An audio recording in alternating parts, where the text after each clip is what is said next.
Like, you go to any gym, see someone on a cross trainer, you do your whole workout, you're going home, they're doing the same thing. They barely broken a sweat yet. Yeah. Because they're just not training hard enough. If you go hard for 20 minutes, that can be all you need. The Champion Contender Podcast. Hello, and welcome to the Champion Contender Podcast. My name is Joseph J. Jones. My name is Fabian Collymore. I'm a singer-songwriter. And I'm an ex-athlete for Great Britain. And we interview the champs and the contenders of this world from all different walks of life. We interview musicians, we interview boxers, we interview athletes, and much more than that. But we've got an athlete like the co-host sitting next to me here, an ex-GB runner, 100 metres. Listen, it's none other than, I've just met him, but it seems like the nicest man on the planet. Aidan Syers, how you doing, man? I'm very well, thank you. Thanks for having me. Yeah, listen, thanks for coming down the pub. Appreciate it, all the way from Croydon. Yeah, south. Yeah. Dirty south. Journey. Yeah, mate, that is far. I mean, we're Hornchurch, so this is like Essex/East London.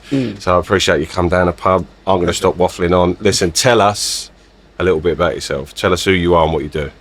Well, my name's Aidan Syers, my surname. Ex-Great Britain and England international sprinter. Run all over Europe. Just run. Just try and run fast. It's a real easy thing to explain. I run fast in a straight line. And that's about it. So you're strength and conditioning coach as well, right? I am, yeah. So strength and conditioning coach, stroke sports scientist, stroke performance coach. So I work with athletes from different sports and try and get them faster or more conditioned, stronger, injury rehab and things like that. So Wicked. yeah, every day is different. Nice. Well, Yeah. tell us a little bit about how that journey begun then with England and Team GB. How did you get into that team? Well, ran fast, innit? Yeah. So just as a kid, just running at school, stuff like that. And my mum decided to take me down to Croydon Harriers, which is my local athletics club, and went down there, loved it, and just kept winning races, and then eventually won English Schools Championships, got a medal at British Junior Championships, and got in the Great Britain Junior team and Great Britain Under-19 team, and it started and grew from there. And then, before I knew it, I had a 23-year career as a professional athlete, so a long time. How does that work in terms of getting sort of scouted by someone for like Team GB, for example, or Team England? Well, it's not like scouting. You just will go to a championships, and if you win it, you're going to get selected for something, provided you've got, say, a qualifying time or you've run fast enough, and then you're in the squad. But each squad changes from championship to championship. So you might go to one championship this year, next year, not get selected. So you have to just keep on your job season after season. It's not easy. Right. Yeah. So who was your biggest rivals during the beginning of your career? At the beginning, oh God, it's going back a bit now. So you'll be familiar with Mark Lewis Francis. Yeah. Well, I say we were rivals. I didn't get near beating him. But we were in the junior team together. The likes of Timber Bay, Tyrone Edgar, Dwayne Grant, Darren Chin, Daniel Plummer, all those type of guys, that type of age group. Yeah. Actually, Plummer's probably a little bit older than me, but yeah, be those type of guys, and all went on to have top-notch careers. So Yeah, definitely. Yeah. What was for anyone who's never seen your race or anything like that? Like, what was the defining moment for you where you thought, yeah, I'm doing all right here? do you know what? That's a tough question to answer, because there's been quite a few, Yeah. and I think Tell us. us athletes we always look up Yeah. rather than looking down. So we always think about, but I haven't done this and I haven't done that. So I don't know, just being in against some of the best in the world, I always wanted to test myself against the top athletes. So to have raced some of athletes who've won like Olympic medals and top 10 all-time type sprinters, and I'm in the dance, so Yeah, to speak. yeah. I'm not getting mugged off in these races. No. I'm like, yeah, I'm about this life. So I think that's my biggest thing for me, is to know that I've competed with, world-class athletes. That's, definitely it. Is there a race that stands out for you? Oh God, damn. Maybe, yeah, there was one I raced. It was a Copenhagen Games in Denmark. Yeah. And I was up against Walter Dix and Francis Obequelu. Walter Dix, like, Olympic silver medalist. God, yeah. You've got Francis, who's also Olympic silver. Yeah. And I'm against these guys. And it was competitive for part of the race. Not like one step, but, we got halfway down the track and I'm there and Walter's gone off about his business. But, step for step with Francis. And this guy, run 9.8. So to have my legs move at that speed with someone like that is, I had to give myself a bit of a pat on the back for that one. Definitely. So, It must feel great coming off the track, knowing, even though you lost, you must know, all right, I'm there, I'm in the dance with these guys. Oh, absolutely. Yeah. Absolutely. And I think you want to be competitive. I mean, it's a race. You don't want to step on the track thinking I have no chance. I'll always step on the track thinking they're going to have to do something today. Otherwise, it's me. And I've had many, many experiences where I've really gone for it and been super competitive, and I've had people on their toes. And it's difficult because on the same hand, you watch a lot of the guys you race on the European circuit at like world champs and Olympics, and you beat them a week ago, like at a meet in Spain or something. But you're not at the Olympics, and it's a funny world. It's a funny world. Yeah, that must be frustrating in a way. Like, I mean, if you're, I don't know, I can only put it down to if I've outsung someone in a competition and then you think, hold on a minute, you were sloppy that day. Why are you getting called up? Is there like a bit of a politics that goes on with it all then? There is some. Yeah. As a kid, I always thought it was about who's the fastest. Yeah. And then as you get into the professional realms of sport, you understand that's not necessarily the case. And often it is political, which is disappointing. Yeah. But sometimes, it goes both ways. Sometimes it works in your favor, sometimes it doesn't. And you have to, just wear it and get on with it and do your best. But there's an element of frustration at times, but you come to not accept, but you just understand it. You understand how the game works. And all you can do is just try and be better next time. I think if you focus on what you can control, that's an easier place to live in your mind. So that's all I do. Yeah. Something like that can just keep raging in your brain, I suppose. And it does to some athletes. And a lot of athletes quit early because they just get so frustrated because they're not getting opportunities. And my thing is just run faster. Yeah. Train harder, run faster. That's all you can do. Yeah. Who influenced you, like, as a kid growing up in, watching athletics? Definitely Carl Lewis was like my guy. Oh, right. Yeah. Definitely Carl Lewis. But even just on a local level, one of my good friends, Jonathan Barber, was like the fastest kid on the ends. Like when I was really young. Yeah. So looking like, the Croydon Advertiser, be a picture of John Barber, and I'd be like, I want to be like him. Yeah. Because it was so real. I mean, he's there and he's doing it. And then, as I got a little bit older, I remember once walking into Crystal Palace Stadium, into the warm-up area, just for training, and he was sat down in there, and he's like, "Oh, you're right, Aidan." And I'm thinking, "Oh, how does he know? How does he know who I am?"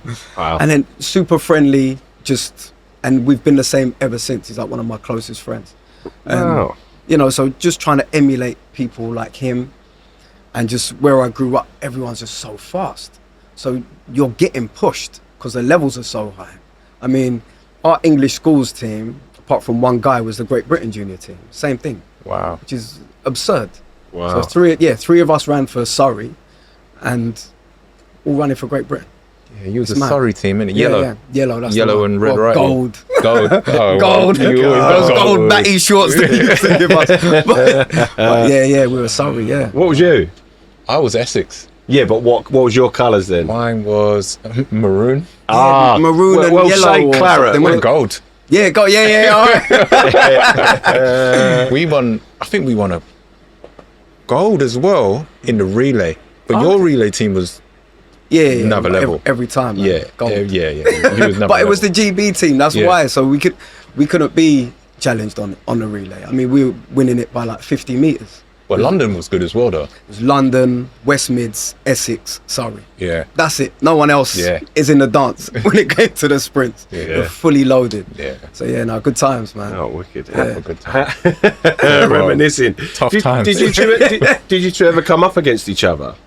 You're a couple of years younger than me. Yeah. So I don't think so. Not really. Not much. No. Okay, I think occasionally. In Crystal Palace, probably in the indoors. Yeah. No. 'Cause I never did indoors those times. No, never. Maybe I saw you there, though.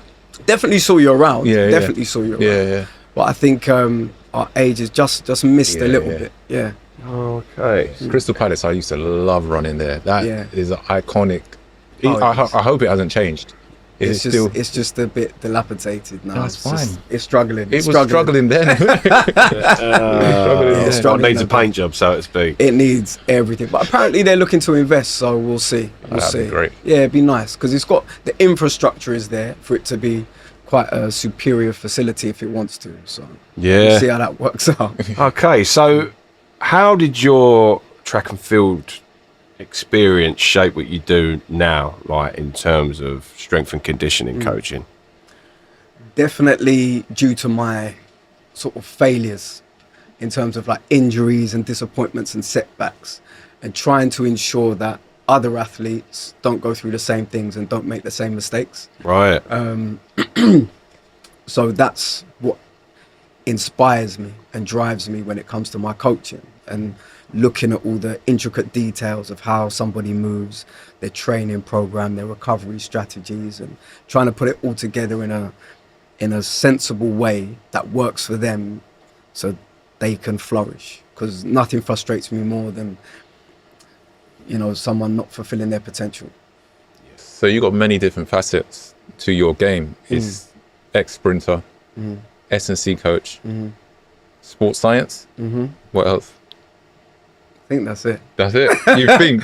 I think I'm like a qualified boxing tutor, but that doesn't really count. Boxing tutor. What do you class that as? What do you So mean? basically, I'm qualified to like teach pad work. Okay. Yeah. Okay. But I haven't practiced enough, so I wouldn't say that that's what I do. RD boxing. Yeah, but I'm just a huge boxing fan, and the opportunity came up for me to do it, and I was like, yeah, I'll do that.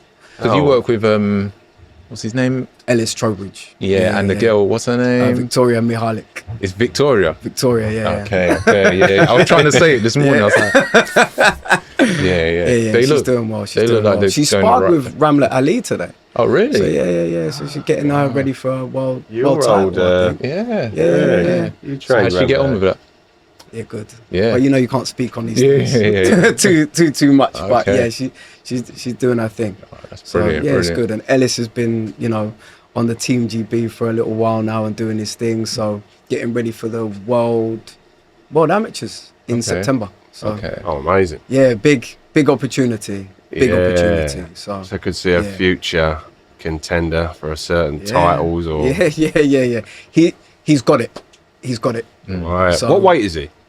He's fighting at 50. I think he's looking to go in at 57. Right. Okay. 57. Yeah, he's been campaigning at like 51, 53 and like jumping, but I think 57 is probably going to be, Could be someone for the pod in the future, Yeah. Oh God, yeah, he'd be great. Yeah. Yeah, character. absolutely. Yeah, he's a different class. Oh, okay. Yeah. We have to get him down. You there, need him. Where's he from? He's from like Sutton Way. Right. He's Okay. that way, Yeah. So why I always find this with athletes, boxing and athletics just seem to go hand in hand. Like we've had a lot of people on the podcast, people that as well, and it's like they all just end up. We'll start off at Team GB and it goes into boxing, and it is. I don't know why. I guess it's the fitness aspect of it, right? Yeah, I think the elements are completely different almost. Yeah. It's just, there's something, maybe it's sprinters, but it feels like a fight to me. Yeah. To me, maybe maybe I'm just a bit aggressive, I don't know. But Yeah. when you're standing on that line or when you're in the warm-up area or the cool room, I mean, it's an emotional battle. Yeah. It truly is. So maybe we respect to some degree what fighters go through, but what fighters do normal people don't do. No. They don't do it. If you're normal, you do not fight.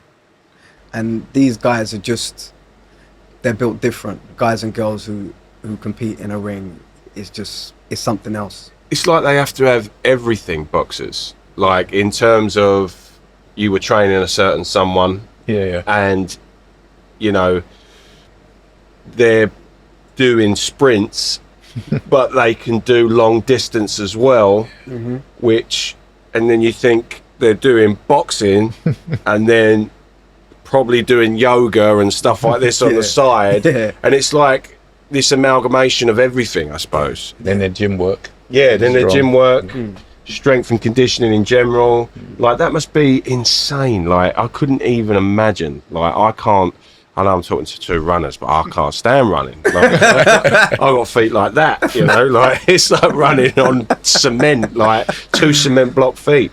But I mean, like, so in terms of like training regular Joes, so to speak, like, how do you approach that differently to you approach, you know, the athletes? I don't approach it differently. You don't? No, right. Because I think if you look at, you're always going to take the premium model.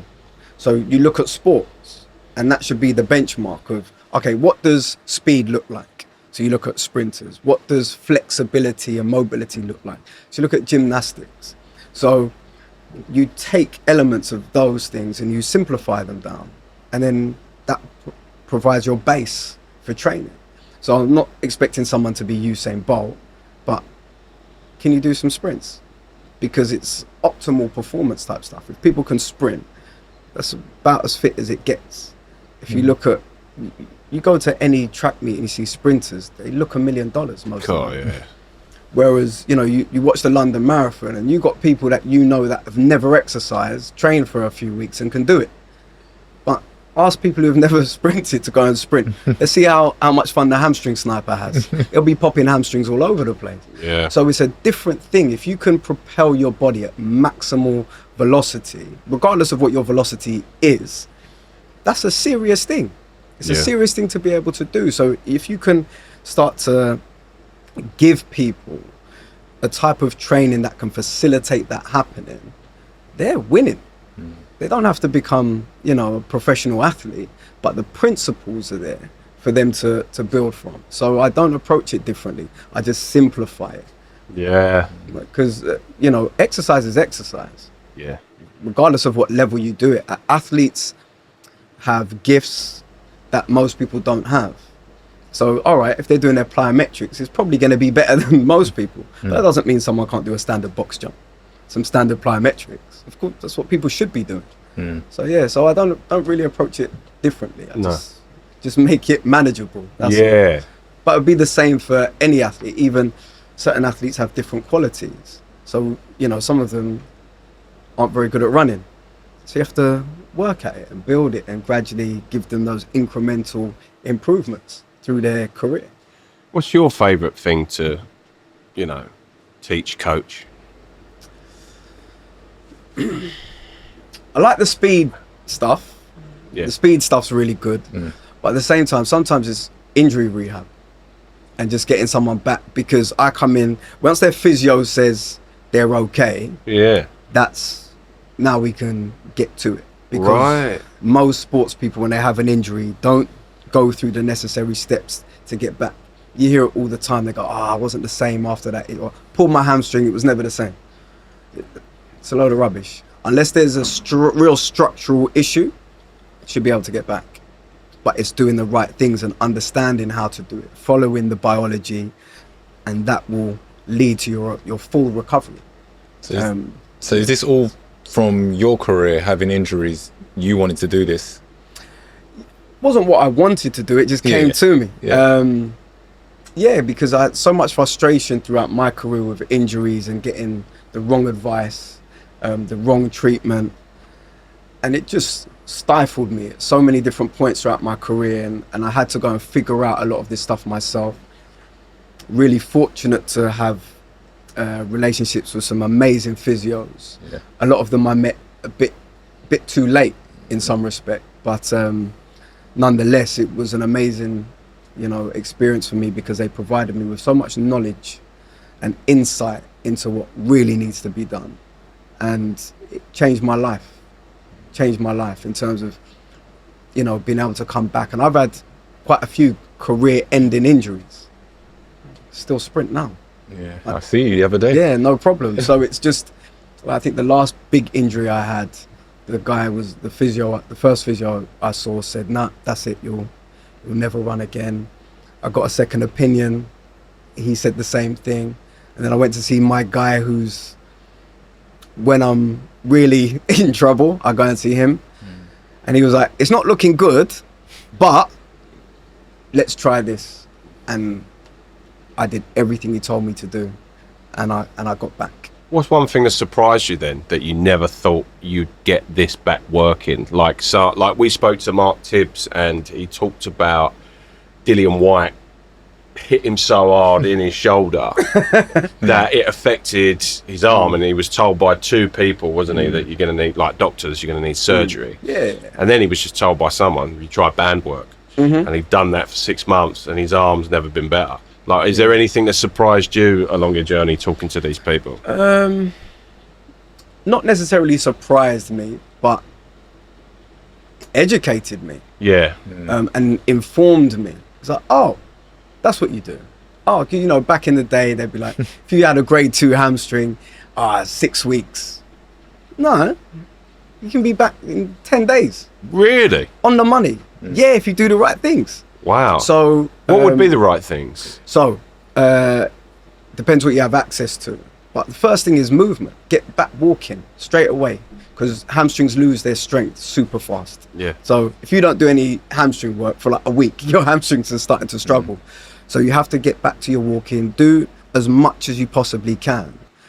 Then if you're fortunate enough, you want to get things like Trawmill treatments, Active Vegan, and things like that, and go through a course of that for 7 days. Make sure you have a good isometric program to start yourself with, and then get back into doing as much as possible as soon as possible. And me personally, I've had a grade 2 and been back racing 2 rounds in 10 days. Like, no problem. Not even, my hamstring's tight. It's just fine. Yeah. But physios don't educate themselves on this stuff. Anything you do, anytime you qualify, there's higher learning. And people they're not on a journey to discover these things. So they just go, oh, well, the textbook said this, so you do this. And it doesn't work like that. There's so many different aspects to it. How do tendons heal? What's the biology of muscles? And all these stuff. Once you can understand that and let that guide you, then all you have to do is create the environment of which for your body to heal. Yeah. And it will heal. Yeah. We were talking about parenting a little bit earlier, and it's exactly like this is how I relate what you're saying. How babies should sleep overnight, and how after feeding a baby, how they should set up for half an hour. Whereas before, my mum and dad would put me on my belly. Now they say that's one of the biggest contributions to cot death and things like that. Yeah. And you think like, oh no, we did it with you. Like this is this way.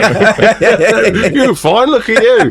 It's like, I don't know, I'm a bit of a wonky head, Dad. But I suppose it's like, trust the process of education.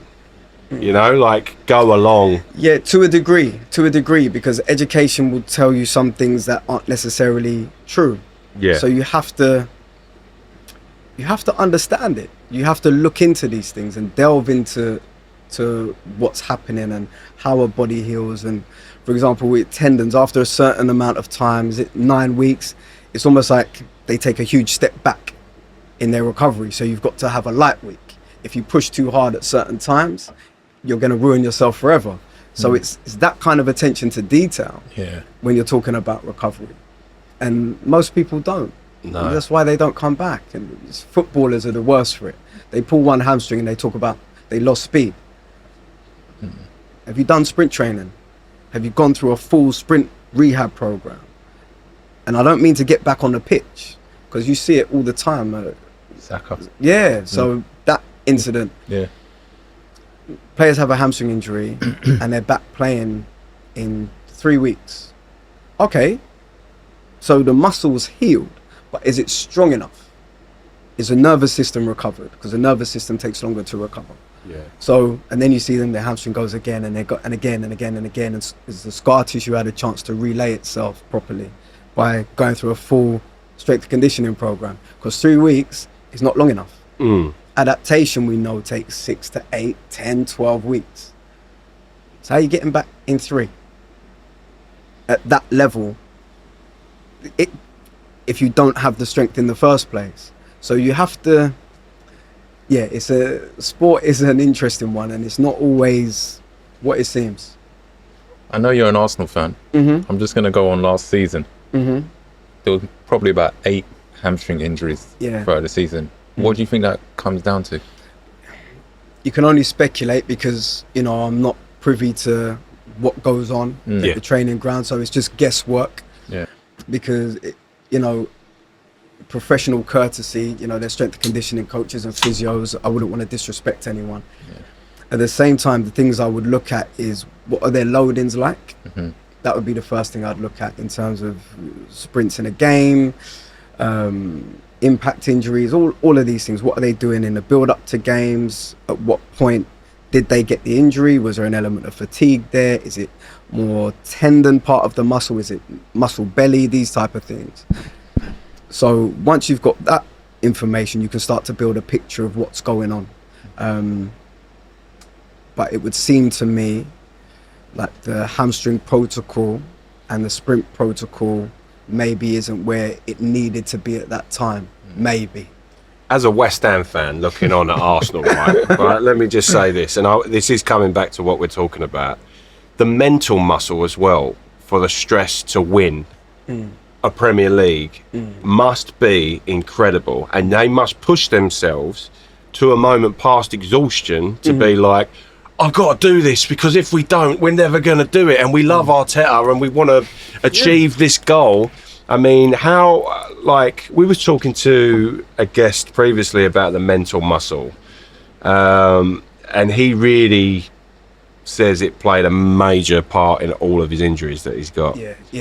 What tell us a little bit about how do you deal with someone with mental stress on the body that affects parts of the body?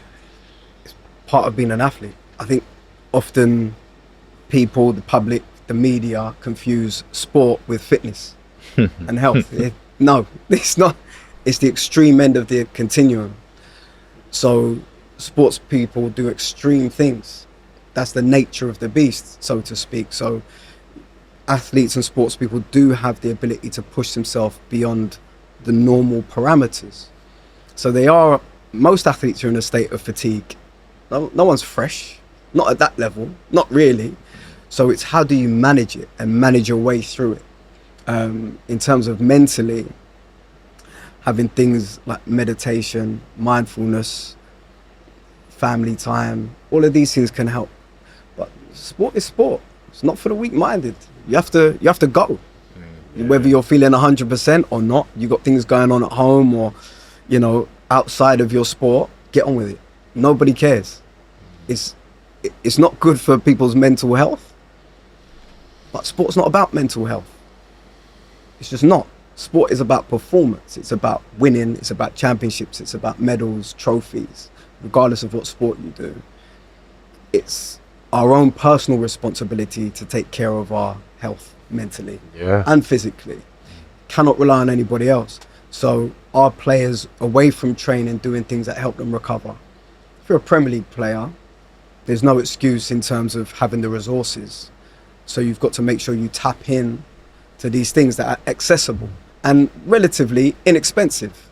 Make sure you've got a cold plunge or jump in a hot bath, fling some Epsom salts in there. It can be some real basic things. Get a massage every day. But if you're playing for a club, get that after training.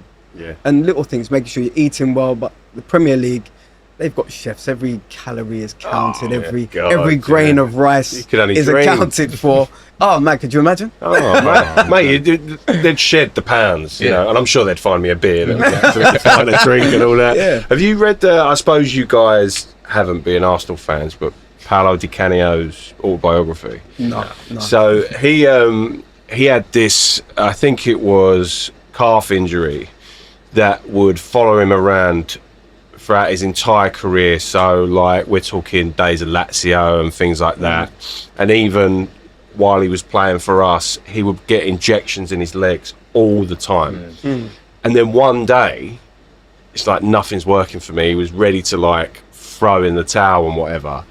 And he goes to a witch doctor.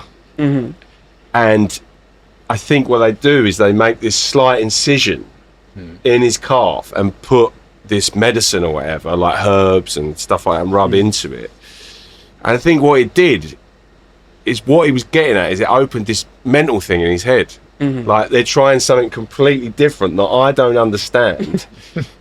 And then his leg was back to normal. So it was almost like his head Tricked him. was saying that this is bad. I might have misquoted that. People are going to be like, shut up, you don't know, you're West Ham and all that. But I'm sure he did something weird like that, and it just clicked something in his head, and his leg was almost back to normal. Before we continue with today's episode, here's a quick word from our sponsor, Blackburn & Co. Whether you need staircases, balustrade, fencing, gates, bespoke metalworks, Blackburn have got you covered.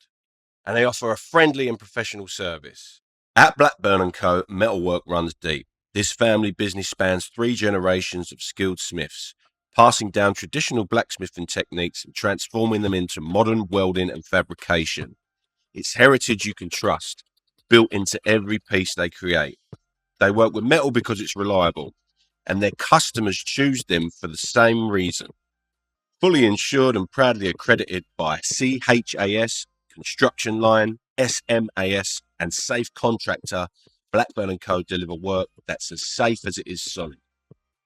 From large-scale commercial projects to customer pieces for your home, ornate gates, bespoke balconies, railings, and more, no job is too big or too small. They offer a full service from design through to installation. If you want to contact them, call them on this number. That's 01277 674299. Or better yet, to go to their website, click on the link in our bio on Instagram or click on the link in our bio on YouTube. Right, back to today's episode. Do you know what? There's an element of the sort of brain-body connection there when it comes to injuries, because anytime you've had an injury, you're a bit apprehensive and you kind of think, is it better? And you're a lot more mindful, you're a lot more aware of that issue. So if you've had a hamstring injury and you get back sprinting, it can take a little while for you to let your body go. And I've spoken to loads of professional athletes who've been through that and not trusting your body. So it can take a little time, and even if it's not that serious, you might magnify that in your mind. So again, that's why mindfulness and meditation is really helpful, to try and get in touch with your body. And actually it's not too bad. You're all right. And just to be okay with yourself and your rehab. What's your 4 pillars that you abide by? Like, that's your thing. Of performance? In performance, yeah. Sleep. Yep. Reason being, you can only do what you can recover from. So I don't care how good your training is, if you don't recover from it, it's not helping you. Yeah. So sleep, Number first one? and foremost. Yeah, it has to be. Okay. 8 hours? Yeah, whatever works. As much as you can get. I need about 12, mate. I'm running on 5. So yeah, whatever you can get. 8, the consensus would be that's ideal. Some people don't need that much, but 7's decent. If you're getting 9 and 10, you're blessed. Living like a king, mate. Yeah, exactly. Fucking 9 or 10 hours. So definitely sleep, nutrition. Yeah. Huge. Make sure you're fueling your body the right way is everything, really. And as well, like to make sure you're not inflaming your body, because you don't want inflammation. Training's giving you enough of that, so you want to try and reduce inflammation throughout the body, and most of that can be controlled through how you eat. What's the other 2? Oh man, Put you under pressure, sorry. Yeah. Sorry, man. We can always edit this, so don't worry. Train smart. Yeah. Train smart. It's not always about training hard. Train smart, I would say, because a lot of people overtrain. And what was the quote I heard the other day? Something about Yeah, I'm terrible at remembering and quoting quotes.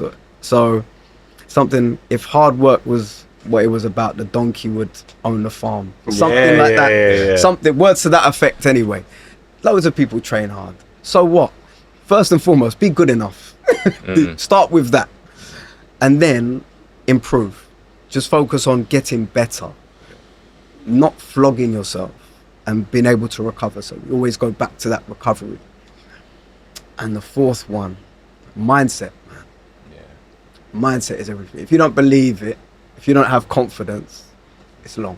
I don't even know why you're turning up. You have to believe that you're the best thing since sliced bread. Yeah. You have to. Like you stand on the line, especially in sprints. Everybody's an alpha. Mm-hmm. Everybody's an alpha. We're all alphas. Like, if you're soft, forget it. Yeah. It's not for you. Do something else. But sprints, especially. But saying that, the 800-meter guys are killers. Yeah. Like those guys. They are. So, triple different? jumpers, long jump. Yeah, because everyone's got a different personality. Yeah. But they're all winners in their own way. And you've got to remember, when you get to international level, everybody's won something somewhere. Everyone's a champion at some level. So everyone's a winner. So you got to be in the conversation. You have to be good. It's like Premier League players, not a bad player in the Premier League. They're all top notch. Yeah. There's levels within that, but everyone's good. You want to see a bad player, pub team. Yeah. But you watch a me, League guys. One. Yeah, but you watch a League One, they will come out of Arsenal, West Ham. These guys are good. They all play for like England under 20s. Yeah. They're good players. Of course. They're really good players. So everyone's a winner. Everybody's an alpha. There's a lot of great. I always say raid the Championship, West Ham, because the players that are in the Championship, that league is arguably, to me, the hardest league out of all of them, because they're trying to break into the Premier League. There's the goal. There's that prize in front of you, but there are so many great British athletes. You know what I mean? In football, competitive. it's Super so competitive. Yeah, and like honestly, it's mindset though. Yeah. And a lot of these guys, technically, not a problem for them in a Prem. But it goes back to that mindset. Are they at it every week, twice a week? Yeah. The standard and how quickly you have to think in a Premier League. Everything's happening faster. Are they ready for that? One-off game, FA Cup, quarter-final, yeah, they can do it. But it's the consistency. Look at the consistency someone like Saka plays. Every week he's at it. Every week. Yeah. And these Declan Wright, these guys, they're performing at such a high level week in, week out. Do you have to mention him? Still sore. Still sore, mate. Sorry, carry on. So yeah, it's just, there's levels to it. Yeah. There's levels to it. But mindset, and within that mindset, resilience. Because sooner or later, something's not going to go your way. There will be something to overcome. If you're not resilient, forget it. You have to be able to come back and deal with the failure, deal with the disappointments, and come back. There's not a champion who hasn't lost in most sports, but we get caught up on this Mayweather mentality. Yeah. Oh my God. And don't get me, it's phenomenal. Yeah. Like, I'm sure we'll get into it. Yeah, we will. about my affection for Floyd Mayweather, but that's something else. Forget that. There's everybody else, and then there's Floyd. We have to be resilient, and even Floyd had to be resilient. Within those wins, there's moments of adversity that he had to overcome. We've seen it. Look at the Zab Judah fight. He's in trouble, and he was resilient. He found a way, and he came through it in the moment. Sometimes you don't come through it in the moment, and you need to stop and reset and come back, and then level up again. But if you don't have that, elite sport's not for you. Defensively, probably the number one fighter of all time, Mayweather. He's up there, man. I think defensive. What guy do you look at that just, he's having a fit, he's like doing some move, and you're like, what's going on? And you think He's just deterring the boxer now. He's like, he's moving. It's his own thing. I mean, we talked to against Mosley though. He got hit clean against Mosley. Yeah, but he's been touched. You get to, you're gonna find your yang, ain't you? Yeah. You know what I mean? You're always gonna come up against someone. I'm gonna say it. My dad was a boxer. I always, I'm gonna have that on a. I say it every podcast. I say it every podcast, and he'd come up against people that he thought he'd clean up. You know what I mean? And then it would just something he'd never seen before, and then you learn that move. You know, but it would be like, where's this come from? Like Joe Calzaghe, how awkward's Joe Calzaghe? Yeah, oh man. Like so awkward. Yeah. It's almost like Jack Johnson-esque, like the way that he comes forward in the boxing. But as well, he's just constantly, you're like, what is going on? He's never guarding himself. Yeah, he's just unorthodox. He's so unorthodox. Such an original style. Oh, technique. God. Listen, we're going to get into boxing in a bit. I had a question that is not on here, and I've always wanted to ask this to someone who's training and, you know, strength and conditioning and stuff. Is less more sometimes? Absolutely. Yeah. Absolutely. So I can do 20 minutes and it could be better than 45 for me. 100%. The trick is intensity. Right. Train with intensity. Most people, you know, not athletes, but, you know, general population, don't train with enough intensity. So everything's just slow, plodding. They're nowhere near it. And if they just, like, you go to any gym, see someone on a cross trainer, you do your whole workout, you're going home, they're doing the same thing. They barely broken a sweat yet. Yeah. Because they're just not training hard enough. If you go hard for 20 minutes, that can be all you need. So what would you advise them in terms of, if they had a watch, would you tell them orange zone, red zone? Yeah, get in a red zone. Get in a red zone. Get in a red zone. Yeah. Because you want your heart to go there. There's heart rate variability. You want your heart to be able to go up and then come back down. So, yeah, train with intensity. Red zone it, man. Yeah. But just train hard. Not all the time. You have to get the balance right. But if you're training, say, 3 days a week, I would go for intensity over volume, because it's very difficult to have both. If you can do something for a really long time, it's unlikely you can get anywhere near the right intensity. So you're better to reduce the volume and up the intensity, and people will get better results without question. See it time and time again. It's my daily bread. Intensity is the key.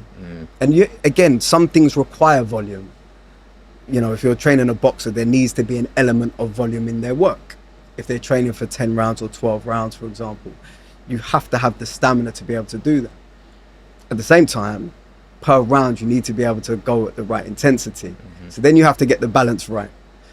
But there is a balance to be had, and you have to have the intensity in there. For me, it's non-negotiable. Like, absolutely. Let's talk boxing then. So at last, the proper stuff. Yeah, you're a big boxing fan, right? So you train boxers, and as we've said previously in this conversation, crazy that they go through to train their bodies. What's your? Someone's got talent, someone's got raw talent, and then you're asked to, or they approach you. You know, I need to work on ... What do you work on first with them? Their movement. Their movement. See how they move. Movement. Because then I can gauge where they can go with it. So I always go, just look at their movement first, look at their mechanics. Okay, what problems do I foresee potentially? And what are the good things they do? I try to look at the good things first, actually. What do they do well? Because you always want to play to people's strengths. And then just build a program that enhances everything, the good and bad. So when you say movement, what do you mean? Like in the ring, you'll watch their Everything. movement, or just running on the track? Both. Okay. So watch them in the ring if the opportunity is there to do so. Maybe just get them to shadow box, for example. Just see their movement and just see where their weaknesses may be. I love it when I get the opportunity to see someone fight before I start working with them, because then I can say, okay, yeah, I see that they do this, or they're lacking power of, you know, their left side, for example. Or, you know, or you see after a minute their hands dropping because their shoulders aren't conditioned enough. But that might not be a strength and conditioning issue. It might just be like a boxing conditioning issue. Maybe they just haven't done enough pad work. Maybe they haven't done enough work on the bag. Those type of things. And you've got to understand where people are in their journey, because you don't want to look at it and go, well, why are they not doing what Mayweather does? Well, he's only been doing it like 2 years. So give people a chance. You give people a chance and just give them a good foundation, and then go from there. So you just get them to learn the basics well. Can they do a basic, body weight circuit to the intensity I want? Because I've had a lot of boxers come to me. They're like, oh yeah, we do circuits at boxing. Then I get them to do my circuit, which actually in terms of reps isn't a lot, but they're not able to go at the intensity. Yeah. And I'm like, okay. Because I tell them what it is and they're like, easy. And then they do it. And then it's a different conversation. So it's just getting people where I need them to be. And it just takes time. So it's just a gradual process. There's no like miracle session or magic training session I get people to do that changes everything. It's just consistency, doing the good things really, really well over a long period of time. Shadow boxing is an interesting one, because if like, say I've just recently gone back to boxing, and I hate shadow boxing because it's like almost overthrowing sometimes, and you know what I mean? And like, I always remember the thing that helped me years ago, like when I was really young, is my dad put just a sheet in front of me and said, don't go through it, tap it. You know what I mean? So then you come away and you realise your distances in terms of what you throw and stuff like that. Like recently, I was like, falling over myself. Yeah. But I mean, are there any sort of like, what's your unique types of training? Have you got anything like that? Types of training. Yeah. Gonna give it away. No, he's not. I know. Well, we spoke about that a little bit earlier, didn't we? I don't think it's unique. I think a lot of people do similar things. It's just maybe the way I see them is slightly different, or the outcome I want may be slightly different. So I might be doing a drill and it might be, say, a footwork drill, but I might be looking at one particular thing. I might just be looking how their big toe rolls off the floor. Yeah. So I'm looking at something really specific, because you'll see someone, their ankle moves well, but their foot doesn't. So you go, okay, all right. So I need to make sure that, because if foot doesn't work well, you can't transfer power properly. So I'm looking at things like that. Just not necessarily just, does it look good on the gram? So you build from the ground up. Yeah. Yeah. You don't specifically look at the shoulders and all I that, look at that as well. but you start from the bottom. It depends. It might catch my eye first. Yeah. But I'm trying to give you just an example. But sometimes it might be, their shoulders are really stiff, or their thoracic spine's really stiff. So it's like, okay, all right, got to look at that. Okay, so that's what I'm saying. I look at someone's movement and see how they move, see where the restrictions may be. It's doing different drills, different exercises to paint a picture of what needs to be done. And that's the same for every sport, not just fighters. I see you at Haringey recently, right, with Ellis? Is that right? Was you there with him? Or the box cup. Yeah. That was it 2 years ago now, or last year? Something like that. Right. Yeah, he won it. Yeah. He wins it every time. I say recently, I went through your photos. Yeah. Yeah. So, I mean, a competition like that with a young up-and-coming Ellis, say, like, what are you doing that's different to the rest of everybody with him going into that fight? He would have been training with me for, a period of time in a build-up, and he will be fully prepared physically. Yeah. And then he will go through his warm-up, which he knows how to do, because he's self-sufficient, and I encourage all my athletes and sports people to be self-sufficient. When you go to competition, you should know what you need to do to prepare yourself, because I'm not going to be at every competition. So he's very diligent. He's very professional. So he knows his routine, and he will go through his routine. And while he's doing that, he'll be going through his mental rehearsal, and he'll go and execute. Yeah. Yeah. So it's just that, and it's just getting comfortable in those environments. Some athletes don't have any warm up or preparation. So what are you doing before a fight? Not a lot. You know, tennis players, they don't have, you know, a routine. But if Cup of tea and a Mars bar. yeah, like, so Maybe you not have a to, you know, you just have to be prepared. But sometimes it takes time to figure out what works. Yeah. And because you want to minimize it. You don't want to have a training session before a competition. Yeah. So it's doing what's the minimum we can get away with to be fully prepared, because it's about energy conservation. Like athletes cut across a lot of things, and like Gazza up there, you know, like Gazza, what an absolute dreamboat to watch. Oh yeah. But the man would do ridiculous things to his body, and he said he would have a hot bath and a Mars bar before he'd go on the pitch. Yeah. And that was before all of the ridiculous stuff. Like, are there just freaks of nature that can do it? Oh yeah. But why? Why is that? Genetics, Right. talent. Some people they're just built that way. Yeah. But they're never the example. They should never be. No. Should never do that. But it is what it is. If you're gifted enough to get away with that, then fine. But it depends on what an athlete wants out of their career. Do they want to maximize their potential? You look at someone like Gazza. Should have won a Ballon d'Or. Ability-wise, I don't think there's anyone better than him to come out of England. Oh, No. come out of England. Yeah. Oh, yeah. I was going to say Ronaldinho. Yeah. Whoa, relax. Come out of England. But if he wanted to be, he'd have been that level. Yeah. He had that in his locker. Just his lifestyle, you know, dictated otherwise. But if he's happy with his career, it's not for me to say, oh, you should have done this or you should have done that. People are going to do what they're going to do, but you either want to maximize your potential. But sometimes if you try and do everything right, it doesn't work out. No. You have to do what works for you, and that's the difficult thing to accomplish in life, is to find your way that works for you. Because if you're always trying to follow a blueprint, someone else's blueprint, it's not going to work. And we often do that. We try and put people in pigeonholes. Oh, you must do this and you must do, and it just doesn't work. You see it in track and field all the time. Just, this is the training program, and you get these athletes who are phenomenal, and then they just stop improving because the training program doesn't work for them. So you have to find what works for you and trust yourself. You know, I'm not saying a hot bath and a Mars bar is the front line of modern sports science, but if you break it down, all right, so you're heating the body up, you're warming up the muscles essentially. Yeah. So you probably need to be careful with your hydration, but it's probably not the worst thing you can do. No. Mars bar, sugar, quick energy.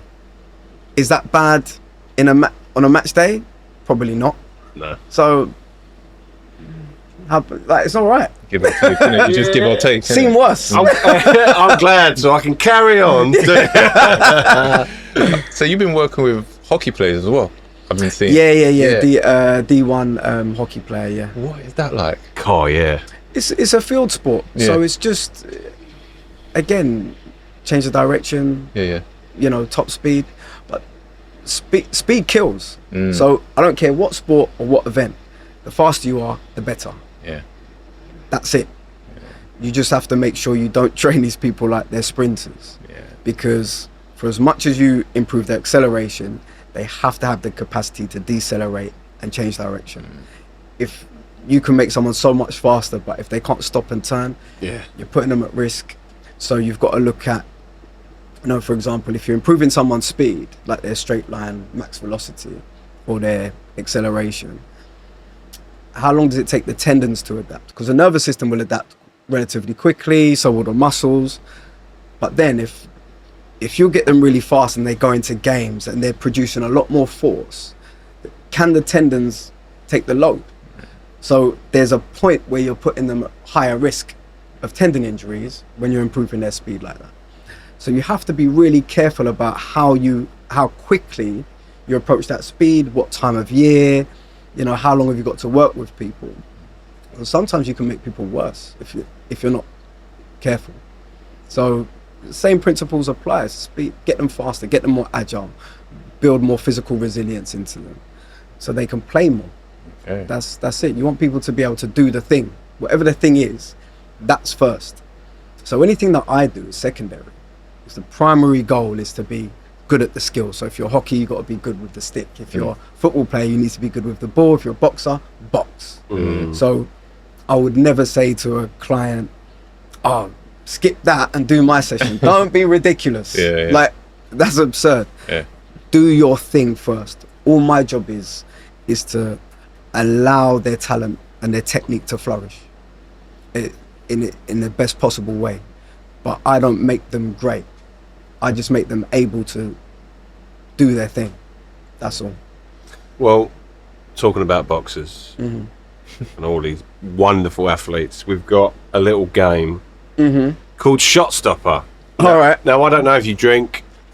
Listen, you can have a shot, or I bought a ginger shot. Okay, That's all right. what I do like they're quite nice actually. Yeah. I bought it so I wouldn't like it. That's the idea of it. But look, we got this little I'm game. not driving. What have you got? Yeah. Look. Bit of Duppy White. Kano. Rum. Yeah. Oh yeah, I'll give that a go. Yes. Yeah. Come on, I'll give that a go. Forget the ginger shot, man. Here we go. Right. So your field is boxing. Sports scientist wants to drink, yeah?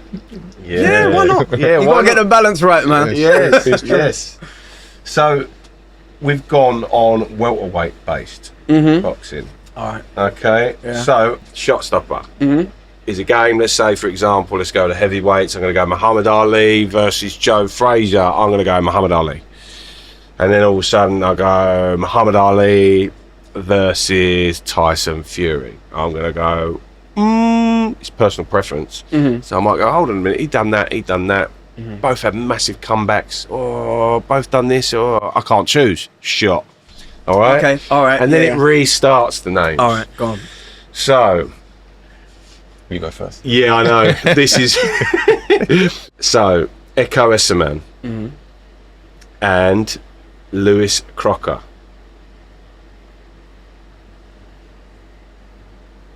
I'm going Echo. Why? Just beat Josh Taylor. He's flying. Okay. He's a short one, right? Yeah. Yeah, okay. Echo or Jack Catterall? Jack Catterall. Why? Levels. Yeah. Levels. I just think Catterall's the level he's at. He's world class. Echo's yet to get there. Has a potential to do so. I'm going with Jack right now. Saying that, he's fighting Saturday, isn't he? Eubanks. Yeah. Harlem Eubank. Yeah. Okay. So, Lewis Crocker. No, sorry. No. Jack Catterall or Harlem Eubank. Alright. Jack Catterall. Right. Okay. Okay. Jack Catterall or Josh Taylor? Jack Catterall. Yeah. Okay. Jack Catterall or David Avanesian. Jack Catterall. So this is Jack Catterall or Ryan Garcia? Prince. What's it called? What did he call him? King Ryan, isn't it? King Ryan. King Ryan. But what does Conor Benn call him? I don't know. What does he call him? I don't know, you know. Calls him Queen Ryan. Yeah, calls him Queen Ryan. Oh. On recent performances, I'm going to have to say Jack Catterall. Okay. Yeah, Wow. Have to. Casserole or Stanionis.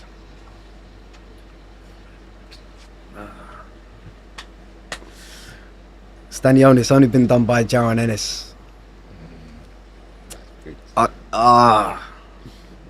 Yeah, I'm gonna have to go. Shot. I'm Really? gonna have to go. Yeah, I'm not able to call that one. What's he got about him?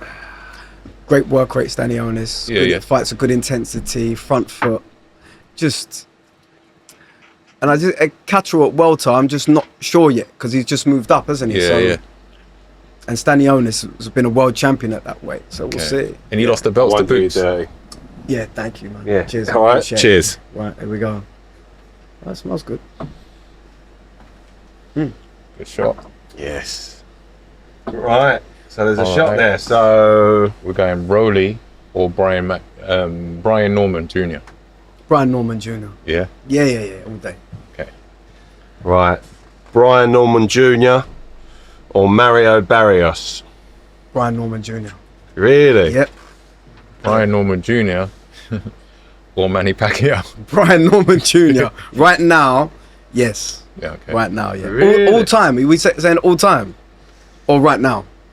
Oh, Let's go. It's personal preference, but I always think of these things like in terms of names, they're best. At their best, Pacquiao is not even a conversation. It's Pacquiao. Right. Yeah, Okay. yeah. Pacquiao. So imagine the Peak, height peak. of each Yeah, person. oh, Pacquiao. It's hard when there are contenders coming up. I need to go back and then say Josh Taylor over Catterall then, because peak Josh Taylor 18 months before beats Catterall all day. But it's timing sometimes. And because they fought, I'm going to stick with Catterall because they fought. Yeah. So they sorted it out in the ring twice. Okay. So I have to go Catterall. Yeah, but if we're going all time, then I'm saying Pacquiao. Catterall won the first one though. No, they gave it to Josh Taylor. Did you think that Catterall won? I thought it was close. I thought it could have gone either way really. at the time. Yeah. Wow. Um. You're probably the first person I've heard say that. Yeah. Just I think That's boxing though, isn't it? there's certain things I like that Josh Taylor did second half of the fight. Okay. I think Catterall was running away with it. Yeah. I think Josh Taylor maybe did enough. Just earlier round. maybe 1 to but it was 7. close. Yeah. Okay, Close. Yeah. Pacquiao. Pacquiao. Pacquiao. Or Conor Ben. Pacquiao. Come on, man. Don't ask me that. This is going to be a good one at the end. Manny Pacquiao or Devin Haney? Manny Pacquiao. All right, this is you now. Okay. So Manny Pacquiao or Jaron Boots Innes. Pacquiao. Okay. Yeah, all time peak Pacquiao. All right. Remember, Ennis I'm going to add one. has just moved up. Yeah. Now, he didn't dominate the welterweight era. Like, I know he managed to unify, but it's not dominant. He didn't dominate welter, so he's not in the conversation. No. No. Okay. Pacquiao or Crawford? I love Terence Crawford. I know. Terence is unbelievable. I'm Terence all day. Yes. Yeah. Yeah. Yeah. And again, he wasn't lucky with the era, in terms of the standard of fighters that were around when he was around. Yeah. But I think in any era, Crawford's right up there. Yeah. So I'm saying Terence. Yeah. Yeah, Terence. Yeah. Terence is a bad man. You put me onto boxing. No, I was always on boxing, but you put me onto a name, the Japanese guy. In a Knew way. it. Yeah. Yeah. Oh, Years God. ago, that time Yeah, when we did the yeah, interview, and I was yeah. like, who's this guy? And then he just started coming through, and I was like, he didn't know his shit, I watch man. boxing, man. He I knows watch his stuff. boxing. Because that was like 12 o'clock in the day, his fights were coming on. Yeah. I was like, wow. You talk about Monster? Yeah. Yeah, Monsters. He's a monster. Monster is a monster. Yeah, Right? It's proper. sort of like, for me, I always loved, this is going a bit off subject, but I love Triple G. Oh God. Yeah. Triple G was, so weird story, but like my old photographer who's a mate of mine, like through the label, his name's JJ Medina, and he used to, he photographed a lot of the grime scene, but he photographed a lot of boxers.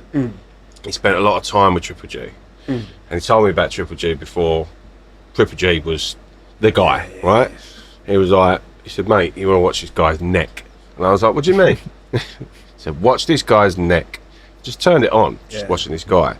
To see this neck, almost like, you know, like the dinosaur, like like it was like it would just inflate and take the punches. And then I he was done dirty with the old Canelo thing. Yeah. He beat Canelo. He beat Canelo.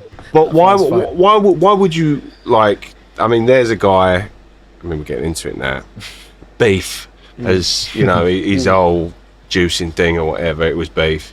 But then there's this other guy, like, if you are rigging fights, why are you denying Triple G, who to me is, I couldn't believe that he would put anything in his body, Triple G, and he's just a natural boxer. Why do they deny these fighters sometimes? And the more fighters we talk to, I do believe the system is slightly rigged. Cash money. I know, it's just, Simple. oh, it's so Triple G. Still breaks my heart thinking about that first Canelo fight because Yeah. Triple G won. just Clear as day. yeah, Yeah. he got screwed over. Oh, mate. Yeah, Triple G is one of the GOATs. We need Yeah. to go boxing with this, man. Yeah, Oh, God, definitely. Yeah, definitely. we interview so many boxers and we get Yeah. invited to so much stuff. You just come with us, man. Oh, yeah, We've got yeah, we've I'd got to love to go do and so. do it. We've got to go Yeah. and do it. What's been the most rewarding part of your coaching career? Seeing people improve. There's so many. Getting people back from injury and having a career, continuing their career. Others, it might be teaching a kid to jump over a hurdle. Like, just, it could be, I get so much joy from so many different things, or taking someone from grassroots to international level and being on that full journey is quite exceptional. And yeah, just instilling confidence in people, giving people the opportunity to understand their potential and what's possible, because a lot of people just doing it and don't actually realize how much more they could do. So as a coach, it's not just the physical, it's the mental side of things, and actually instilling some self-belief. So, well, if you're fighting at this level or performing at this level, consider maybe doing a bit more. Yeah. And then they're like, oh, never thought of that. And then they start growing, and then they're fitter than everybody and they're outperforming everybody, and then they, oh, okay, there you go. So it can be that as well. So there's no one thing. I've been privileged to work with some amazing sports people from a number of different sports and seeing how careers have flourished. You know, I've got a good relationship with a lot of the boys I coached when I worked at Crystal Palace Football Club in their academy. And the way they are with me now, it's like I'm their big brother. And that means the world. And some of them are playing like non-league, or they're playing abroad in, you know, the Spanish 4th division, for example. Or I've got one of my boys, not from Palace, but one of the boys I used to coach, he's playing in Sweden. Nice. And to see them have careers, real careers, and I knew them when they were children, Yeah. and to see how they've grown into men. A lot of them are parents now, or they've got caps for their country, or they've played in the Premier League, and I'm like, I was part of that. Like, maybe for 5 minutes, but I was part of it. And as I said, the relationships you have with these people is priceless. And when they reach out, say, you know, big bro, what do you think about this, or what do you think about that? That means a lot to me, you know. And just, yeah, seeing them achieve is like a proud parent. Yeah. Definitely. Do you see any projects that you got coming up? You got any projects coming up? As I said, with Ellis getting ready for the World Championships, that's a big one. Yeah. It's probably the biggest thing on my agenda right now. Yeah. And yeah, just getting people ready for their seasons, getting people ready for their next competitions. That's about it, really. And just doing my other health and well-being bits and pieces, and all the corporate stuff, which I enjoy. Yes, it's all good. It's all good. Aidan, what a lovely man and a lovely guest. Listen, thank you. Absolutely, I appreciate you coming all the way down to, Long way. chat to us, man. I'll give you a lift to the station. I appreciate it. We've got a little round of random questions now. All right. Like, let's do nothing related No shots needed. to anything. No shots needed. If you could instantly learn any language in the world, which one would you choose and why?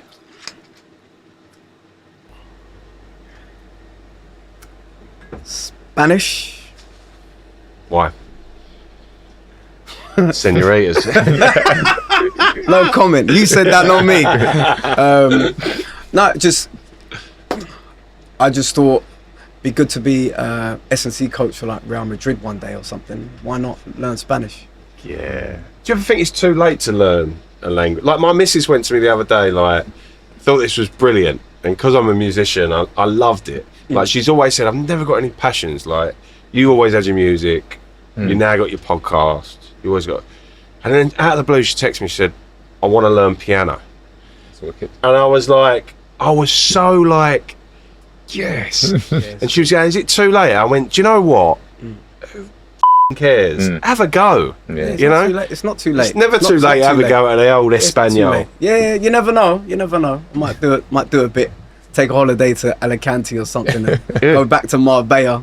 Scandere mole, si te li saputo, si fanno da bambino, eh? You what? Okay? Yeah. I'm just bullshit. There was nothing in there. All right, next question. Would you rather explore the deep ocean or go outer space? Neither. Neither. Neither. Rather your feet. I'm not a swimmer, man. I'm not a swimmer, and I do not fly. So, neither. If you could choose one. If I have to. Yeah. Change the question there. Oh, God. Space. Yeah. Space. It would scare the shit out of me, though. Same. Like, you just think, like, I guess it's, like, properly, you know, drilled and screwed up correctly, but one bit of space gets in there, you're just gone. That's it. Oh, man. What's one invention you think should exist by now, but doesn't? Yeah, the Back to the Future stuff. Everything. The flying skateboard, the flying cars. Yeah, by now. 100%. Yeah. It should be, innit? Yeah. Back that hoverboard. I wanted one of those. You can hover on the sea, can't you? And all that. Yeah, when it just goes up. Yeah, but it's not the same. No, not the old Mighty jet. You McFly can had. hover over the sea. You can hover. Oh. You've got hoverboards and stuff over the sea. Really? Yeah. It's something to do with, I don't know. I'll get a video up. Yeah. I'm gonna get on YouTube later and have a look. No, it'd be a waste of time, mate. What's he chatting about? If animals could talk, which species would be the funniest one to have a conversation with? Oh God. Do you know what? I like little goats. Goats. Yeah, I like little goats. Honestly, I've got an random. affection. These things just crack me up. I don't know why. I take my little boy to the zoo and I'm just looking at the goats just crying with laughter. I find them hilarious. And he's just looking at me like, why are you laughing so? Yeah, goat, that'd be quite hilarious. Greatest of all time. Greatest of all times. Yeah. Listen, this is the last question to you, Aidan. Thanks so much for coming in. If a young athlete wanted to follow in your footsteps, what advice would you give them? Believe in yourself. Believe in yourself. That'd be the most important thing. If you believe it, you've got a real chance. If you don't believe it, don't even start the journey. But believe. That'd be my biggest thing. And then go and find out. Ask questions. Go and speak to who's the best. Speak to everybody. Speak to the people that have made mistakes. Where did it go wrong? Because if you can avoid a lot of the pitfalls, halfway there already. So yeah, but believe in yourself first and foremost. Well, look, Aidan Syers, thank you so much for coming down to Pleasure's the Champion all mine. Contender. Thank you. Oh, mate, we're going to go boxing. Yep. And that'd be good fun. It'd be good Yeah, fun. Yeah. definitely. Take a show in for sure. Yes. Definitely. That was the Champ and Contender podcast. Where's your socials at? You can find me on Instagram, Mr_Syers. Right. I think that's all I use. Well, I think it's the most credible one. So, there you go. Listen, that's the Champion Contender podcast over and out. We will see you next week with another special guest. Peace. See you later. Thank you. Thanks, man. Top man. Thank you so much, man. That was good fun. man. Yeah, Appreciate it. definitely. Thank That you. was great insight. Even for me, like, it's just sort of, as you can see, No, there was bits in there. I was like, oh, okay. yeah, great That was stuff. good fun.